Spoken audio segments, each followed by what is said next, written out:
ಸ್ನೇಹಿತರೆ ನಮಸ್ಕಾರ. ಗೃಹಲಕ್ಷ್ಮಿ ಯೋಜನೆಯ 28 ಹಾಗೂ 29ನೇ ಕಂತಿನ ಹಣ ಆಲ್ರೆಡಿ ಚಾಲ್ತಿಯಲ್ಲಿದೆ.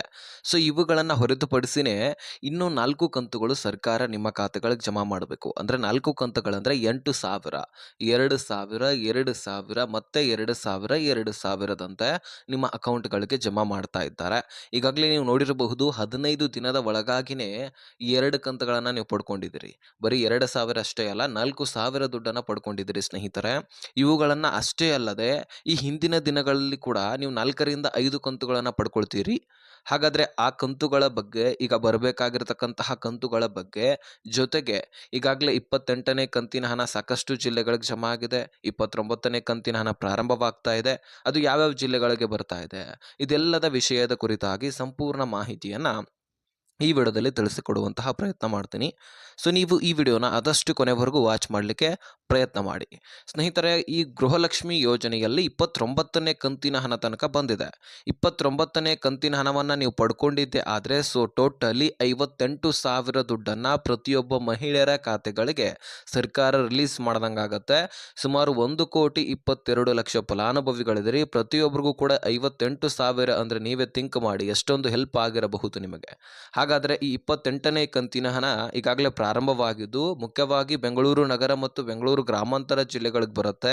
ಅದಾದ ಬಳಿಕವೇ ಉಳಿದಿರತಕ್ಕಂತಹ ಜಿಲ್ಲೆಗಳು, ಉದಾಹರಣೆಗೆ ಬೆಳಗಾವಿ, ಧಾರವಾಡ, ಯಾದಗಿರಿ, ಉತ್ತರ ಕನ್ನಡ, ದಕ್ಷಿಣ ಕನ್ನಡ, ದಾವಣಗೆರೆ, ವಿಜಯನಗರ, ಉತ್ತರ ಕನ್ನಡ, ಅದೇ ರೀತಿಯಾಗಿ ಚಿತ್ರದುರ್ಗ, ಚಿಕ್ಕಮಗಳೂರು, ಮಂಗಳೂರು, ಹೀಗೆ ಹಲವಾರು ಜಿಲ್ಲೆಗಳಲ್ಲಿರ್ತಕ್ಕಂತಹ ಗೃಹಲಕ್ಷ್ಮಿಯರ ಖಾತೆಗಳಿಗೆ ಈ ದುಡ್ಡು ಜಮಾ ಆಗಲಿಕ್ಕೆ ಪ್ರಾರಂಭವಾಗ್ತಾ ಇದೆ.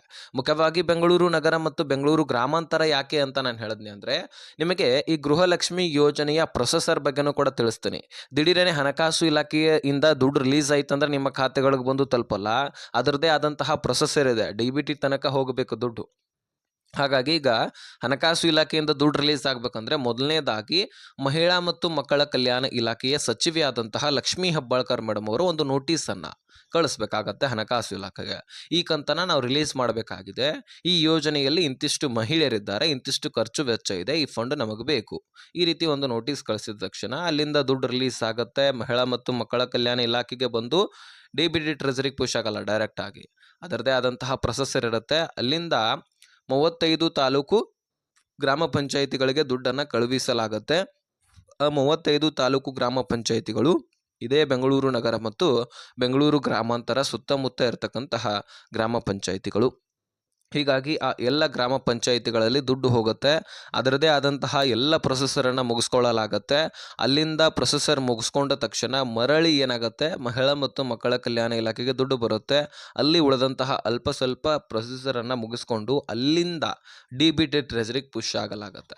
ಯಾವಾಗ DBT ಟ್ರೆಜರಿಗೆ ಪುಷ್ ಆಗುತ್ತೋ ಬ್ಯಾಂಕ್ಗಳು ಅಪ್ಡೇಟ್ ಮಾಡ್ಕೊಳ್ಳಿಕ್ಕೆ ಸ್ಟಾರ್ಟ್ ಮಾಡ್ತವೆ. ಅಪ್ಡೇಟ್ ಮಾಡಿಕೊಂಡು ನಿಮ್ಮೆಲ್ಲರ ಖಾತೆಗಳಿಗೆ ಈ ದುಡ್ಡನ್ನು ಜಮೆ ಮಾಡಲಾಗ್ತದೆ ನೇರವಾಗಿ. ನಿಮ್ಮ ಅಕೌಂಟ್ ಡೀಟೇಲ್ಸು, ನಿಮ್ಮ IFSC ಕೋಡು, ನಿಮ್ಮ ವಿಳಾಸ ಎಲ್ಲವೂ ಕೂಡ ಅಲ್ಲಿರುತ್ತೆ. ಅದರ ಆಧಾರದ ಮೇಲೆ ನಿಮ್ಮ ಖಾತೆಗಳಿಗೆ ದುಡ್ಡನ್ನು ಜಮೆ ಮಾಡಲಾಗುತ್ತೆ. ಸೊ ಇದುವರೆಗೂ ಕೂಡ ಯಾರು ಬ್ಯಾಂಕ್ ಅಕೌಂಟ್ಗೆ KYC ಮಾಡಿಸ್ಕೊಂಡಿಲ್ಲ ಅಥವಾ ಇನ್ನಿತರ ಅಪ್ಡೇಟ್ಗಳನ್ನು ಮಾಡಿಸ್ಕೊಂಡಿಲ್ಲ ಅಂದರೆ ಅದನ್ನು ಮಾಡಿಸ್ಕೊಳ್ಳಿ. ದುಡ್ಡು ಬರದೇ ಇರುವಂತಹ ಕಾರಣ ಇದೆ ನೋಡಿ. ಮತ್ತು ಬಹಳಷ್ಟು ಮಹಿಳೆಯರ ಅಕೌಂಟ್ಗಳು ಚಾಲ್ತಿಯಲ್ಲಿಲ್ಲ, ಇದನ್ನು ತಿಳ್ಕೊಳ್ಬೇಕು ನೀವು. ಚಾಲ್ತಿಯಲ್ಲಿಲ್ಲ ಅನ್ನೋದನ್ನು ಹೇಳಿ ನಿಮಗೆ ಯಾವ್ಯಾವ ಕಂತುಗಳು ಪೆಂಡಿಂಗ್ ಉಳಿದಿದೆ ಅನ್ನುವಂಥದ್ದನ್ನು ಹೇಳ್ತೀನಿ. ಚಾಲ್ತಿಯಲ್ಲಿ ಇಲ್ಲ ಅಂದರೆ ಸ್ನೇಹಿತರೆ, ಬಹಳಷ್ಟು ಮಹಿಳೆಯರು ಏನು ಮಾಡ್ತೀರಿ, ಟ್ರಾನ್ಸಾಕ್ಷನ್ನೇ ಮಾಡಿಸೋದಿಲ್ಲ. ಒಬ್ಬೊಬ್ಬರ ಹತ್ರ ಈಗ ಆಂಡ್ರಾಯ್ಡ್ ಫೋನ್ ಇರೋದಿಲ್ಲ. ಅದರಲ್ಲಿ ಮುಖ್ಯವಾಗಿ ಹಳ್ಳಿಯಲ್ಲಿರ್ತಕ್ಕಂತಹ ಮಹಿಳೆಯರು ಸಿಟಿಗೆ ಬಂದು ಬ್ಯಾಂಕ್ಗಳಿಗೆ ಹೋಗೋದಾಗಿರಲಿ, ದುಡ್ಡನ್ನು ಹಾಕೋದು ತೆಗೆಯೋದು, ವಹಿವಾಟನ್ನು ಮಾಡೋದಾಗಿರಲಿ, ಇದೆಲ್ಲವೂ ಕೂಡ ಮಾಡೋದಿಲ್ಲ. ಅಥವಾ ತಮ್ಮಲ್ಲಿರ್ತಕ್ಕಂತಹ ಮೊಬೈಲ್ ಫೋನ್ನಿಂದ ಫೋನ್ಪೇ, ಗೂಗಲ್ ಪೇ, ಪೇಟಿಎಮ್ನ ಮುಖಾಂತರ ವಹಿವಾಟು ಕೂಡ ಮಾಡ್ಕೊಳ್ಳೋದಿಲ್ಲ. ಹೀಗಾಗಿ ಅಕೌಂಟ್ ಓಪನ್ ಮಾಡಿದಿರಂದ ಬಳಿಕ ಅದನ್ನು ಯೂಸ್ ಮಾಡ್ಕೊಳ್ಬೇಕು. ನೀವು ಟ್ರಾನ್ಸಾಕ್ಷನ್ನೇ ಮಾಡಿಸ್ಲಿಲ್ಲ ಅಂದರೆ ಬ್ಯಾಂಕ್ದವ್ರು ಏನು ಹೇಳ್ತಾರೆ, ನಿಮ್ಮ ಅಕೌಂಟನ್ನು ನಾವು ಡೆಡ್ ಅಕೌಂಟ್ ಅಂತ ಮಾಡ್ತೀವಿ, ಅಂದರೆ ಕ್ಲೋಸ್ ಮಾಡೋದಿಲ್ಲ, ಡೆಡ್ ಅಕೌಂಟ್ ಅಂತ ಮಾಡ್ತಾರೆ. ಅದನ್ನು ನೀವೇನು ಮಾಡಬೇಕು, ಓಪನ್ ಮಾಡಿಸ್ಕೊಳ್ಬೇಕು. ಅದನ್ನು ಓಪನ್ ಮಾಡಿಕೊಂಡ್ರೆ ಮಾತ್ರ ನಿಮ್ಮೆಲ್ಲರ ಖಾತೆಗಳಿಗೆ ದುಡ್ಡು ಜಮಾ ಆಗುತ್ತೆ. ಅದನ್ನು ನೀವು ಆ್ಯಕ್ಟಿವ್ ಇಟ್ಕೊಳ್ಬೇಕು. ಅನ್ಆ್ಯಕ್ಟಿವ್ ಆದರೆ ನಿಮಗೆ ದುಡ್ಡು ಎಲ್ಲಿಂದ ಹಾಕಬೇಕು ಸರ್ಕಾರ? ನಿಮಗೆ ರೇಷನ್ ಸಿಗುತ್ತೆ, ಯಾಕಂದರೆ ರೇಷನ್ ಕಾರ್ಡು ಆ್ಯಕ್ಟಿವ್ ಇರುತ್ತೆ. ನಿಮ್ಮ ಬ್ಯಾಂಕ್ ಅಕೌಂಟ್ ಆ್ಯಕ್ಟಿವ್ ಇರಲಿಲ್ಲ ಅಂದರೆ ದುಡ್ಡು ಎಲ್ಲಿಂದ ಹಾಕಬೇಕು? ಹಾಗಾಗಿ ಈ ಪ್ರಾಬ್ಲಮ್ ಬರುತ್ತೆ. ನಿಮ್ಮ ಅಕೌಂಟು ಚಾಲ್ತಿಯಲ್ಲಿ ಇದೆಯಾ ಇಲ್ವಾ ಒಂದು ಸಾರಿ ಚೆಕ್ ಮಾಡ್ಕೊಳ್ಳಿ. ಖುದ್ದಾಗಿ ಸರ್ಕಾರವೇ ಕೊಟ್ಟಿರ್ತಕ್ಕಂತಹ ಇನ್ಫಾರ್ಮೇಷನ್ ಇದು, ಸಚಿವೆ ಲಕ್ಷ್ಮೀ ಹೆಬ್ಬಾಳ್ಕರ್ ಹೇಳಿರ್ತಕ್ಕಂತಹ ಮಾಹಿತಿ ಇದು. ಇನ್ನು ಯಾವ್ಯಾವ ಕಂತುಗಳು ಈಗಾಗಲೇ ಬಂದಿದ್ದಾವೆ, ಯಾವಾಗ ಚಳಿಗಾಲದ ಅಧಿವೇಶನ ಆಯಿತೋ ಅದಾದ ಬಳಿಕ ಸತತವಾಗಿ ದುಡ್ಡು ಬರುತ್ತೆ ನಿಮಗೆ. 24ನೇ ಕಂತಿನ ಹಣ ಸೆಪ್ಟೆಂಬರ್ ತಿಂಗಳನ್ನ ಹೋದ ವರ್ಷದಿಂದನೂ ಹಾಗೆ ಬರ್ತಾ ಬಂದಿದೆ. 24, ಅದೇ ರೀತಿಯಾಗಿ 25 ಅಕ್ಟೋಬರ್ ತಿಂಗಳ ಹಣ ಅದಾದ ಬಳಿಕ ಸತತವಾಗಿ ಬಂತು. ಅದಾದ ಬಳಿಕ ನವೆಂಬರ್ ತಿಂಗಳಲ್ಲಿ 26ನೇ ಕಂತಿನ ಹಣ ಬಂತು. ಅಂದರೆ ಅದೇ ತಿಂಗಳಲ್ಲಿ ಬಂದಿಲ್ಲ, ಈಗೀಗ ಬಂದಿದೆ. ಆದರೆ ನವೆಂಬರ್ ತಿಂಗಳ ಹಣ ಕೂಡ ಸತತವಾಗಿ ಬಂತು. 25 ಆದಮೇಲೆ 26 ಬಂದೇ ಬಿಡ್ತು. ಅದಾದ ಬಳಿಕ ಡಿಸೆಂಬರ್ ಹೋದ ವರ್ಷದ 27ನೇ ಕಂತಿನ ಹಣ. ನಾನು ಯಾವ ತಿಂಗಳ ಹಣ, ಯಾವ ಕಂತಿನ ಹಣ ಅಂದರೆ ನಂಬರ್, ಮಂತ್ ಎರಡೂ ಕೂಡ ಹೇಳ್ತಾ ಇದ್ದೀನಿ ನಿಮಗೆ, ಅದು ಕ್ಲಿಯರಿಟಿ ಇರಲಿ. ಅಂದರೆ ಈಗ ಜನವರಿ ತಿಂಗಳ ಹಣ ಅಂದರೆ ಯಾವ ಕಂತಿನ ಹಣ ಅಂದರೆ 28ನೇ ಕಂತಿನ ಹಣ ಅಂತ ನಾವು ತಿಳ್ಕೊಳ್ಬೇಕು. ಇಲ್ಲಾಂದರೆ ಯಾಮಾರಿಸ್ಬಿಡುತ್ತೆ ಸರ್ಕಾರ. ಹೀಗಾಗಿ ಈ ಕಂತುಗಳು ನಮಗೆ ಕ್ಲಿಯರಿಟಿ ಇರಬೇಕು. ಈಗಾಗಲೇ ಚಳಿಗಾಲದ ಅಧಿವೇಶನದಲ್ಲಿ ಅದೇ ಆಗಿರೋದು. ಸರ್ಕಾರ ನಮಗೆ ಯಾಮಾರಿಸ್ಬಿಟ್ಟಿತ್ತು, ಈ 2 ತಿಂಗಳ ಹಣವನ್ನು ನುಂಗಾಕಿ ಬಿಟ್ಟಿತ್ತು. ಹೌದು, 2025ರ ಪ್ರಾರಂಭದಲ್ಲಿ ಜನವರಿ ತಿಂಗಳ ಹಣ ಕೊಟ್ಟ ಬಳಿಕ ಫೆಬ್ರವರಿ ಮಾರ್ಚ್ ತಿಂಗಳ ಹಣವನ್ನು ಸರ್ಕಾರ ಕೊಡಲೇ ಇಲ್ಲ. ಆ ದುಡ್ಡನ್ನು ಯಾಮಾರಿಸ್ಬಿಟ್ಟಿತ್ತು. 5,000 ಕೋಟಿ ಹಣವನ್ನು ಸರ್ಕಾರ ನುಂಗಾಕಿ ಬಿಟ್ಟಿತ್ತು. 5,000 ಕೋಟಿ ಹಣ ಅಂದರೆ ಸಾಮಾನ್ಯವಾದ ವಿಚಾರವ. ಪ್ರತಿಯೊಬ್ಬ ಮಹಿಳೆಯರಿಗೂ ಕೂಡ 4,000ದಂತೆ 1,25,00,000 ಫಲಾನುಭವಿಗಳಿಗೆ ಹೋಗುತ್ತೆ.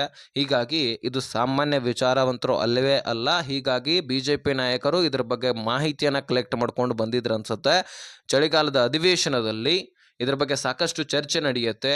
ದುಡ್ಡನ್ನು ಯಾಕೆ ಕೊಡಲಿಲ್ಲ, ನುಡಿದಂತೆ ನಡೀತಾ ಇದ್ದೀವಿ ಅಂತ ಬರೀ ಬಾಯಿ ಮಾತಲ್ಲಿ ಹೇಳ್ತಾ ಇದ್ರಿ, 4-5 ಕಂತುಗಳನ್ನು ಪೆಂಡಿಂಗ್ ಉಳಿಸಿದ್ರಿ, ಮಹಿಳೆಯರಿಗೆ ಮೋಸ ಮಾಡ್ತಾ ಇದ್ರಿ, ಹಾಗೆ ಹೀಗೆ ಅಂತ ಸಾಕಷ್ಟು ಪ್ರೆಷರನ್ನು ಸಚಿವ ಲಕ್ಷ್ಮೀ ಹೆಬ್ಬಾಳ್ಕರ್ ಅವ್ರ ಮೇಲೆ ಹಾಕ್ತಾರೆ. ಸಚಿವ ಲಕ್ಷ್ಮೀ ಹೆಬ್ಬಾಳ್ಕರ್ ಅವರು ಮೊದಲನೇದಾಗಿ ಇಲ್ಲ ಸರ್ ನಾವು ದುಡ್ಡು ಕೊಟ್ಟಿದ್ದೀವಿ ಅಂತಾನೆ ಎಲ್ಲರಿಗೂ ಕೂಡ ಹೇಳಿದ್ರು. ಆದರೆ ನಂಬೋದಿಲ್ಲ, ಯಾಕಂದರೆ ಪ್ರೂಫ್ ಸಮೇತ ಮಾಹಿತಿ ಇರುತ್ತೆ. ಹೀಗಾಗಿ ಸಚಿವ ಲಕ್ಷ್ಮೀ ಹೆಬ್ಬಾಳ್ಕರ್ ಅವರು ಕೂಡ ಸಂಬಂಧಪಟ್ಟಂತಹ ಅಧಿಕಾರಿಗಳ ಜೊತೆಗೆ ಚರ್ಚೆ ಮಾಡಿದಾಗ ಅವ್ರಿಗೆ ಕ್ಲಾರಿಟಿ ಸಿಗುತ್ತೆ. ಹೌದು, 2 ತಿಂಗಳ ಹಣವನ್ನು ನಾವು ಕೊಟ್ಟಿಲ್ಲ, ಪೆಂಡಿಂಗ್ ಉಳಿದಿದೆ ಅನ್ನುವಂಥದ್ದು ಅವ್ರಿಗೂ ಕೂಡ ಗೊತ್ತಾಗತ್ತೆ. ಹೀಗಾಗಿ ಆ 2 ತಿಂಗಳ ಹಣವನ್ನು ನಿಮ್ಮೆಲ್ಲರ ಖಾತೆಗಳಿಗೆ ಜಮಾ ಮಾಡ್ತೀನಿ ಅಂತ ಅಲ್ಲಿ ಒಪ್ಕೊಳ್ತಾರೆ. ಸತತವಾಗಿ ನಾವು ಬಿಡುಗಡೆ ಮಾಡ್ತೀವಿ ಅಂತ ಹೇಳ್ತಾರೆ. ಅದಾದ ಬಳಿಕ ಸೆಪ್ಟೆಂಬರ್, ಅಕ್ಟೋಬರ್, ನವೆಂಬರ್, ಡಿಸೆಂಬರ್ ಈ 4 ತಿಂಗಳ ಹಣವನ್ನು ಪಡ್ಕೊಳ್ತೀರಿ. ಅದರ ಜೊತೆಗೆ ಈ ವರ್ಷದಲ್ಲಿ 28ನೇ ಕಂತಿನ ಹಣ ಅಂದರೆ ಜನವರಿ ತಿಂಗಳ ಹಣವನ್ನು ಕೂಡ ನೀವು ಯಾವುದೇ ತೊಂದರೆ ಇಲ್ಲದೆ ಪಡ್ಕೊಳ್ತೀರಿ ಸ್ನೇಹಿತರೆ. ಹೀಗಾಗಿ ಈ 5 ಕಂತುಗಳನ್ನು ನೀವು ಸತತವಾಗಿ ಪಡ್ಕೊಳ್ತಾ ಬಂದಿದ್ದೀರಿ. ಇದಾದ ಬಳಿಕ ಈಗ 29ನೇ ಕಂತಿನ ಹಣ ಮತ್ತೆ ಪ್ರಾರಂಭವಾಗ್ತಾ ಇದೆ. ಯಾವ ಕಂತುಗಳನ್ನು ಕೂಡ ಸರ್ಕಾರ ನಿಲ್ಲಿಸ್ತಾ ಇಲ್ಲ ಈಗ ಸದ್ಯಕ್ಕೆ. ಬಿಜೆಪಿ ನಾಯಕರ ಆಕ್ರೋಶ, ಮಹಿಳೆಯರ ಆಕ್ರೋಶ, ಇದರೆಲ್ಲದರ ಮೇರೆಗೆ ಸರ್ಕಾರ ಬಗ್ಲೇಬೇಕಾಗಿದೆ. 29ನೇ ಕಂತಿನ ಹಣ ಅಂದರೆ ಈಗ ಫೆಬ್ರವರಿ ತಿಂಗಳ ಹಣ. ಅದೇ ರೀತಿಯಾಗಿ 30ನೇ ಕಂತಿನ ಹಣ ಕೂಡ ಬರಬೇಕು. ಯಾಕಂದರೆ ಮಾರ್ಚ್ ತಿಂಗಳು ಆಲ್ರೆಡಿ ಮುಗಿದೋಗಿದೆ, ಏಪ್ರಿಲ್ ಪ್ರಾರಂಭವಾಗಿ ಸಾಕಷ್ಟು ದಿನಗಳಾಗಿದೆ. ಹೀಗಾಗಿ ಫೆಬ್ರವರಿ ಮಾರ್ಚ್ ತಿಂಗಳ ಹಣವನ್ನು ಕೊಡಬೇಕು. ಹೋದ ವರ್ಷದಲ್ಲಿ ಕೂಡ ಫೆಬ್ರವರಿ ಮಾರ್ಚ್ ತಿಂಗಳ ಹಣವನ್ನು ಕೊಡಬೇಕು. ಹೀಗಾಗಿ 4 ಕಂತುಗಳನ್ನು ನಿಮ್ಮ ಅಕೌಂಟ್ಗಳಿಗೆ ಜಮಾ ಮಾಡಬೇಕಾಗಿದೆ ಸರ್ಕಾರ.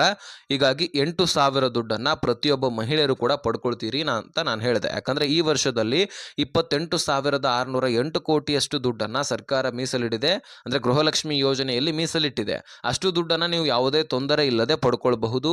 ಯಾವುದೇ ತೊಂದರೆನೇ ಇಲ್ಲ ಸ್ನೇಹಿತರೆ, ಖಂಡಿತವಾಗ್ಲೂ ನೀವು ಪಡ್ಕೊಳ್ಬಹುದು. ಯಾಕಂದರೆ ಈ ವರ್ಷದಲ್ಲಿ ಎಷ್ಟು ದುಡ್ಡು ಬೇಕೋ ಅಷ್ಟು ದುಡ್ಡನ್ನು ಗೃಹಲಕ್ಷ್ಮಿ ಯೋಜನೆಯಲ್ಲಿ ಮೀಸಲಿಡಲಾಗಿದೆ. ಸೊ ಮಾಹಿತಿ ಕ್ಲಿಯರ್ ಆಗಿ ಅರ್ಥ ಆಗಿದೆ ಅಂತ ಅನ್ಕೊಳ್ತೀನಿ.